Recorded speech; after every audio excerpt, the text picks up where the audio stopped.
And welcome back to Good Morning Northwest, 546 on this Friday morning. And maybe you want to curl up with a good book on this weekend. Well, during the weekend, we've got one for you. It's called Cathedral Street, and the author, L J Hippler, joining us this morning. And we thank you so much for getting up early and coming into the studio. My pleasure.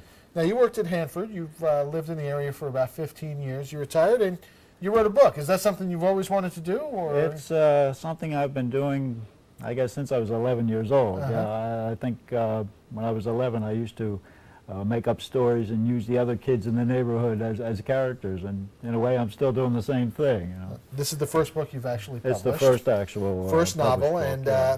It's set in Baltimore, where you spent the majority of your life. Tell us a little Yes. bit about it. It's Dad dies, and three brothers who want to remain apart and keep separate lives can't exactly do so. It's a story of three brothers who share a difficult childhood, and because of that, they take very different paths in life. And the central event, like you said, is that one of the brothers actually kills their abusive father and makes it look like an accident.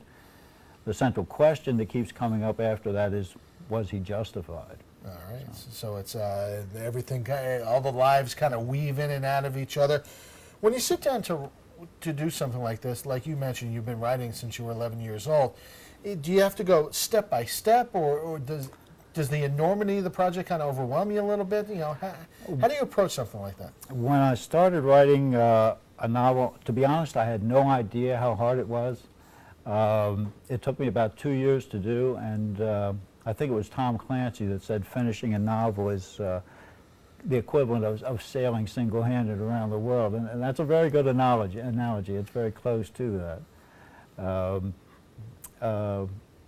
I made a lot of mistakes, and I learned a lot over that 2 years. But the bottom line is, you have a published book here. Yes. You see this, I'm holding it in my hand, it's your picture on the book. How do you feel when you see that, here's my work for people to read and enjoy? Oh, it's a wonderful feeling. One thing I've really enjoyed over the past few weeks is having friends come up to me and start talking to me about these characters as if they're real people. I had a lady I used to work with come up to me in the gym the other day, and she says, I disagree with Jerry. I think Buddy was a very good father. And that's the best compliment I could get, because people invest themselves in the story. She identified enough with those characters to think of them as real people and to care about them. I have another friend in Baltimore who thinks he knows who Darla is. Darla's another one of the characters in the book. And that's actually kind of funny, because most of my characters are based, at least loosely, on real people. Darla never existed outside my head. She doesn't even have a last name, but he thinks he knows who she is. Real quickly, have you had anybody come up to you and say, hey, I think that's me?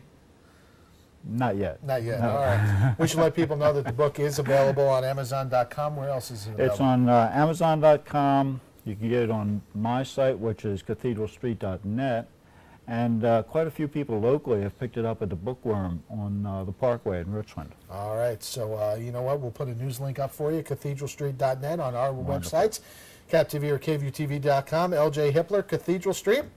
Local author, congratulations on the publication of your first novel, and we wish you continued success and good luck. Thank you very much. All right, stay tuned. From books to movies, coming up, Jason Valentine has this week's DVD View on Film.